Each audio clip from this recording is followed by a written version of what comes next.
Good morning everyone, my name is Michelle. I hope you're doing well. Welcome to another video. It is Saturday morning. It is a little bit boring. It's dull. It's trying to rain. So, Summer Wells. Is this case far bigger than anybody knows? Quoting Don Wells there. It's possible. Let's just put it that way. I'm going to go through some information that has come out. I'll direct you to Cracking Cases, the recent live stream, where Cam went through a lot of connections that he's been working through. Now, I've been kind of busy this week, so I've not had much chance to do any further detailed research than I did the other day. A lot of people seem to skip that video or miss it. Maybe notifications were playing up. I don't know, but I'll leave it in the cards. Maybe the title put some people off, because the title was Summer Wells and Michael Vaughan, are they connected? Maybe people just thought instantly, no, they're not connected, and skip the video. But you missed some important information if you did that, because I concluded that I didn't think there was a connection, or it's unlikely that there's a connection between Summer Wells and Michael Vaughan. But it was the information leading up to it, leading up to that conclusion, that I think a lot of people would have missed. And I started to do some research on local SOs, names that I'd heard before, names that have been in the media. You know, I keep my eye very closely on the media that comes out of Hawkins County, Sullivan County, surrounding counties, for obvious reasons. Until Cam said he would like people to fact check him, I didn't start making connections between them. There's a guy called John Allen Biggins, who is a former corrections officer in Sullivan County. Now, this dude is horrible. He thought he was setting up a meeting, a liaison with a 4-year-old child. He thought he was conversing with that child's mother. And actually, he was conversing with a federal officer posing as a small child's mother. It was entrapment, and he fell for it. So this guy is beyond looking, distributing, uploading, downloading images of child P. That's bad enough. But this dude has gone to the contact offence. Some people who victimise children by uploading and downloading their images. Every single one of the children in those images is a victim. If people don't think they're doing any harm by just looking at this stuff, you're sadly mistaken. And a proportion of the people who commit those types of offences, child P, uploading, downloading, distributing, being involved in, you know, little rings, distributing to each other, yeah, that's bad enough. But a proportion of those people will go on to commit contact offences, if they're not doing so already. And that's my concern about Don Sherfy Jr. Come back to him in a second. Because there's a link between John Allen Biggins and another SO, young man, very young man, only in his 20s, called Zach Gully. John Allen Biggins' partner, girlfriend, wife, I don't know, surname Gully. She's a relative of this Zach Gully. Now, I can't work out the exact relationship. I don't know whether she's his sister, his auntie, his mother, his, I don't know. But there's not many Gullys in the area, so you've got to assume that they're related. So is there a connection between those two? Yeah. Is it relevant to Summer's case? We don't know. It's just interesting. And the stuff that Cam has gone on to discuss, all of the connections that he's linking together, are any of those going to be related to Summer's case? We don't know. Maybe not. But it's just interesting to see how the connections do fit together. It may unearth some information that will be related to another case. It could turn out that some of those links are spurious correlations.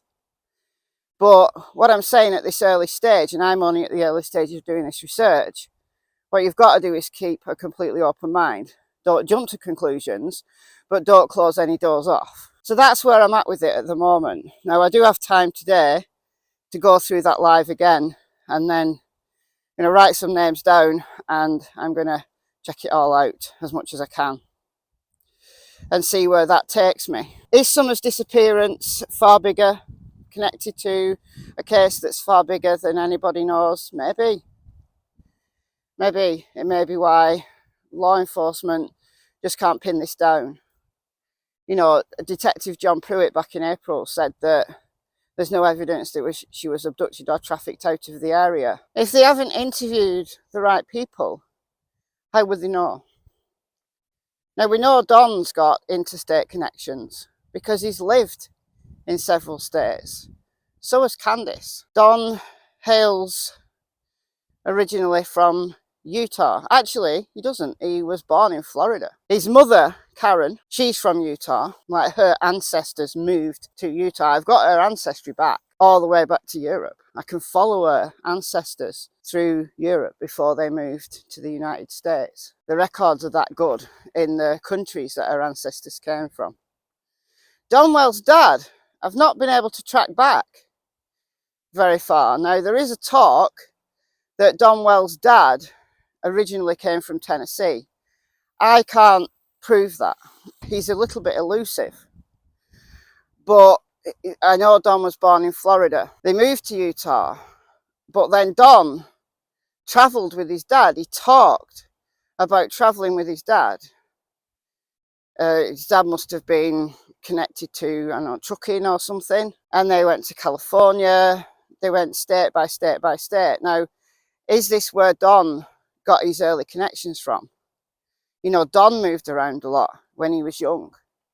He said that he ran drugs out of Mexico into the United States.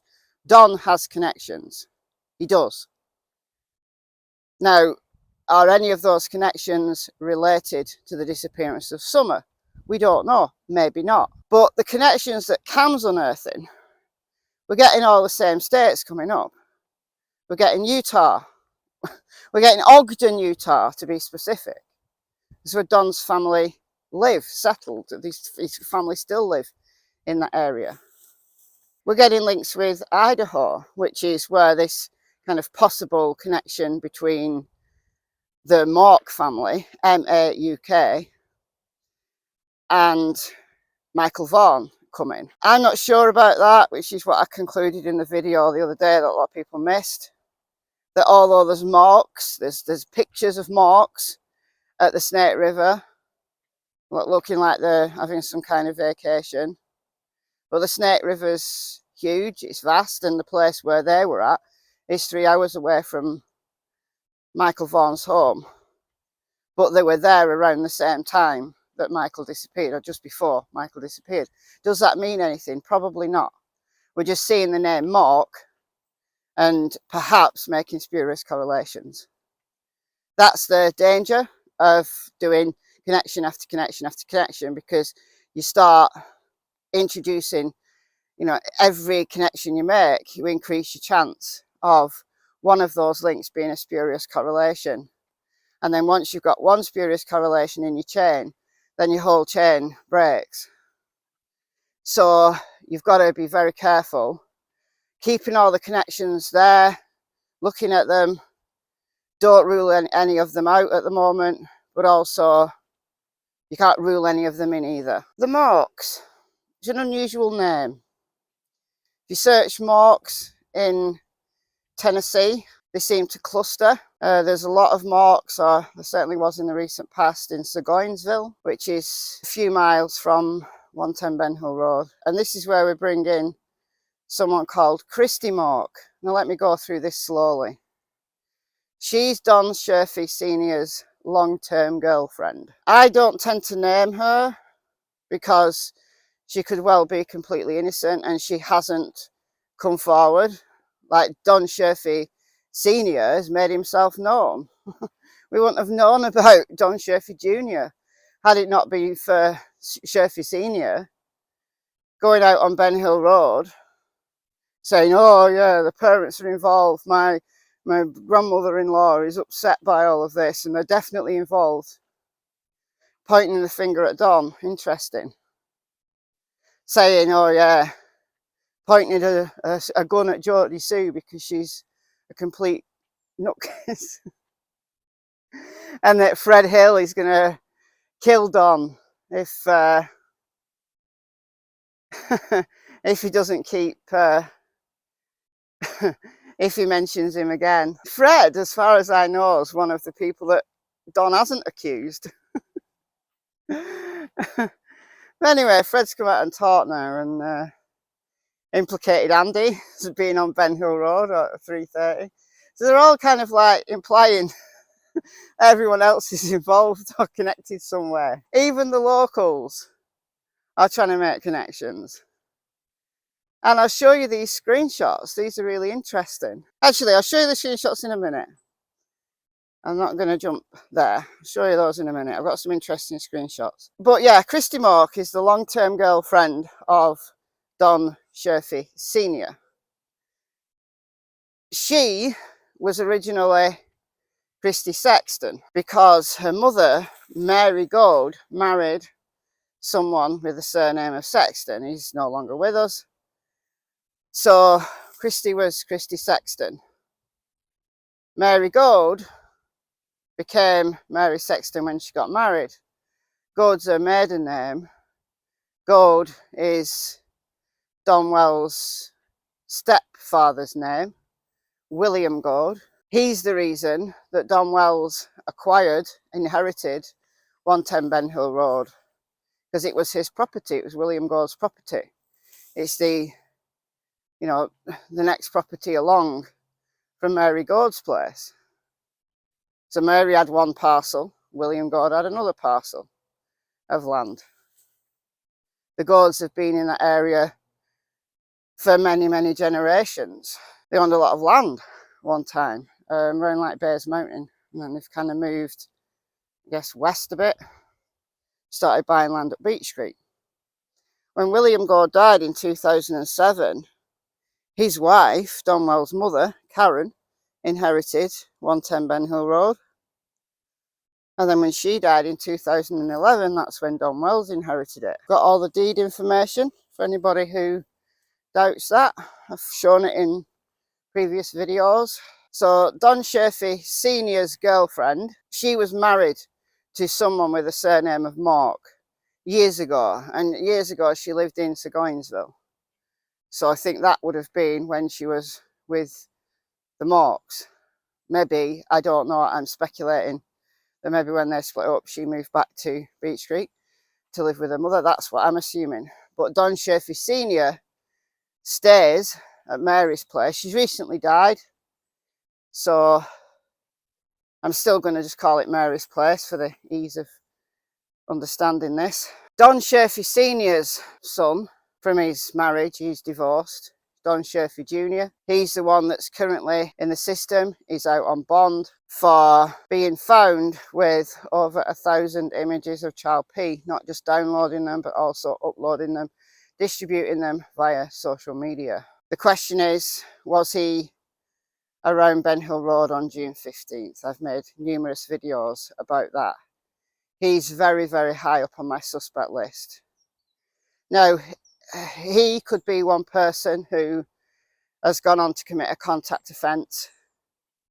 He was arrested, charged with this stuff a month before Summer disappeared. It concerns me. The timing concerns me. The closeness of a property that he would have permission to go on, not necessarily with the knowledge of Christy or Mary.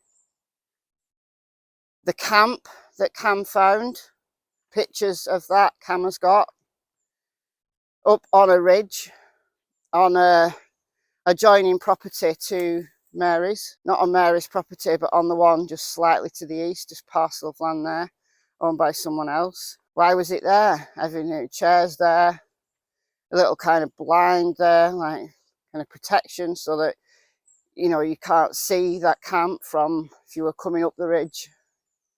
Couldn't see it. A tyre, kind of rim, wheel rim. Probably a fire pit, I would imagine, maybe. Tent. Someone was camping there. Who? And from that camp, you can see very clearly the Wells property. It's so close to the Wells property. Was somebody scoping out, somebody looking? A pair of binoculars, you'd be able to see all of that land really closely. Yeah, some of it will be obscured by trees and foliage, but it's just all very intriguing. And the footprints that a lot of people deny, but they are there. Dave Rader talked about them, talked about him getting into town on the night of the 19th of June. A neighbour filmed the search that was going on in the night, because on the 19th of June they found footprints on a property that has a Beech Creek Road address. And the man whose property it is made numerous posts on social media. He ended up taking them down because he got abused. Ridiculous. But we've got them. People screenshotted them at the time. And he explained what the deputies told him. He explained that a dog hit on these footprints. Child's barefoot footprints. Why would a child be there barefoot behind a ridge line? Was she out there playing? Maybe. People say a kid couldn't go that far. Well, it's roughish terrain, but the general area, playing around Ben Hill, playing around Simpson, that's not difficult terrain for a kid that's used to it, even barefoot. You can traverse land that's really rough if you're used to it. And look, I found some pictures of my granddaughter from 2019. She's 8 now. 2019, she was 5. When she was 5, she used to do races. Now, yeah, this isn't rough terrain, but little 5-year-old kids can run a lot faster than you think. My granddaughter's tough. She can ride horses that are way bigger than her, because it's the way she's been brought up. If she'd been brought up in East Tennessee, could she have traversed those hills? Yeah. I don't doubt it. The little hills near me, she can run down those hills and up those hills faster than I can. Yeah, they're nowhere near the same size as the hills in East Tennessee, but it's what you're used to that matters. And Summer was a country girl. She was used to that terrain. So had she gone playing, had she gone out playing with her brothers?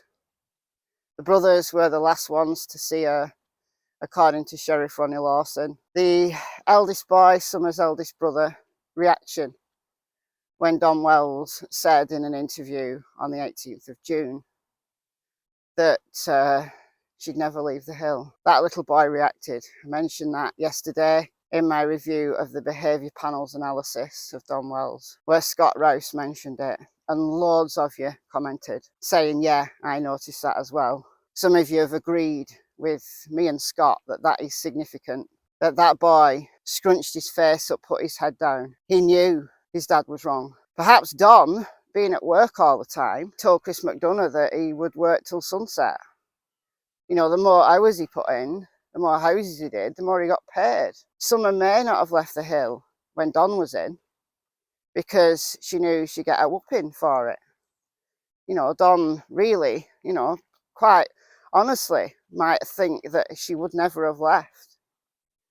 But maybe when Don was at work, those kids ran riot.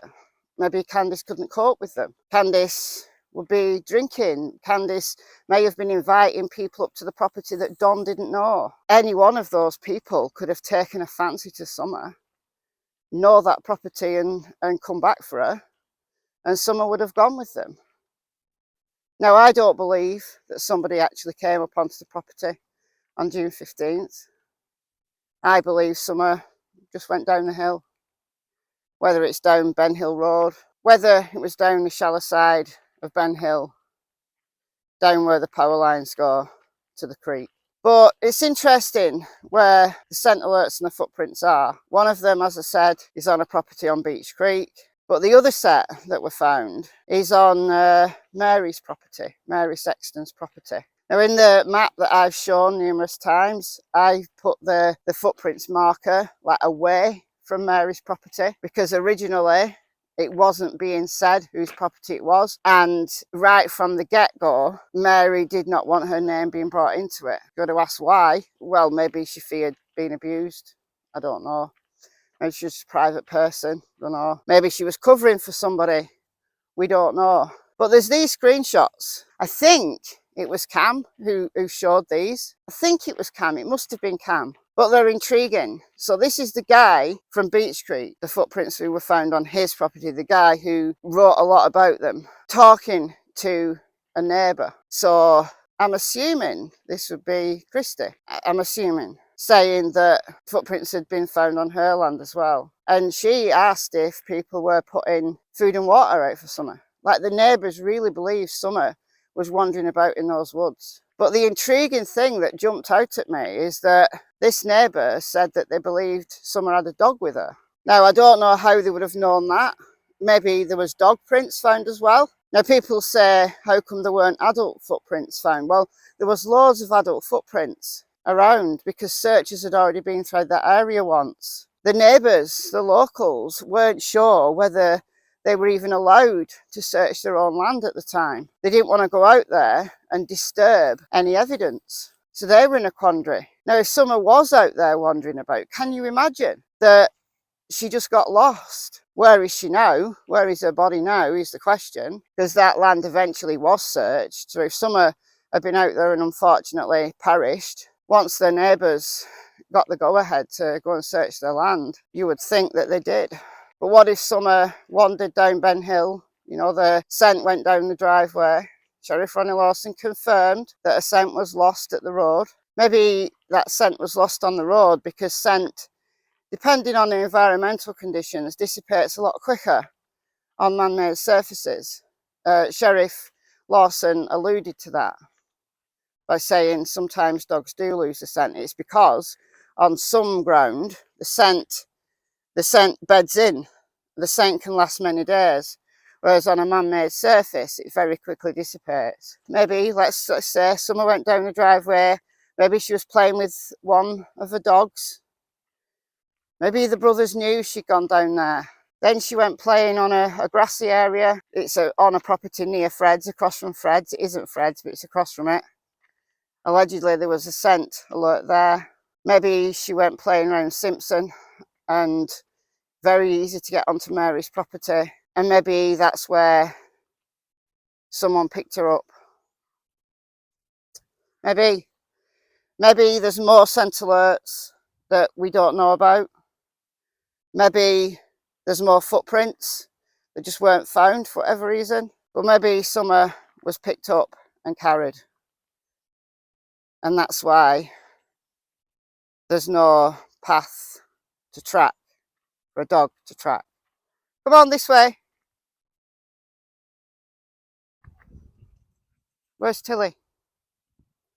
Go find Tilly. Go find Tilly. Go on, go find Tilly. Where's she? There she is. Come on, you. Come on. I don't know. Piece all of this together. Make connections. Piece it together. Evidence of Summer in the local area. Some of which that's been confirmed by law enforcement. Most of it hasn't. Why not? Because it's evidence. It's about the only evidence they have. But then what happened? Was she taken by Don Schaefer Jr. or another local SO? Don Schaefer Jr. is so high up on my list because there's so many issues with him. So many issues with him. So many coincidences with him. Was Summer taken and killed in the local area? Or was she taken further afield? Are there connections? Are there connections further afield? that some people have. I don't know. Because these rings, they run deep. Don Schaefer Jr., same charges as Frank Light, same charges as ex-correctional officer Randy Haas. Frank Light, Randy Haas, known by Jodie Sue. All of these people linked together.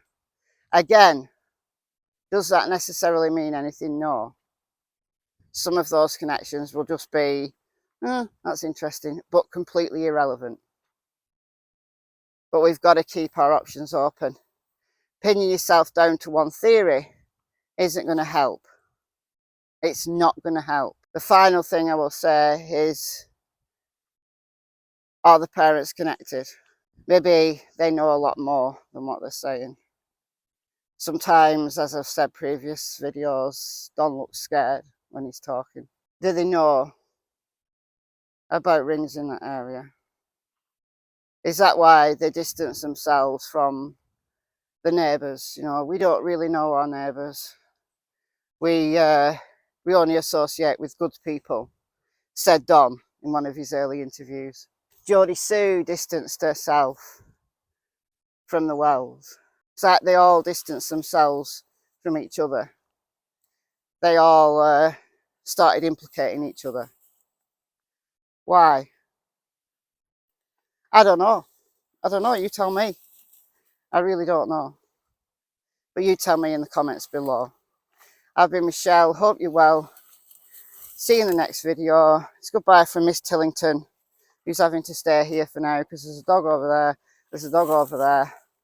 She'd go on a rampage. And goodbye from a very dirty Miss Cassie Springer. Bye, guys.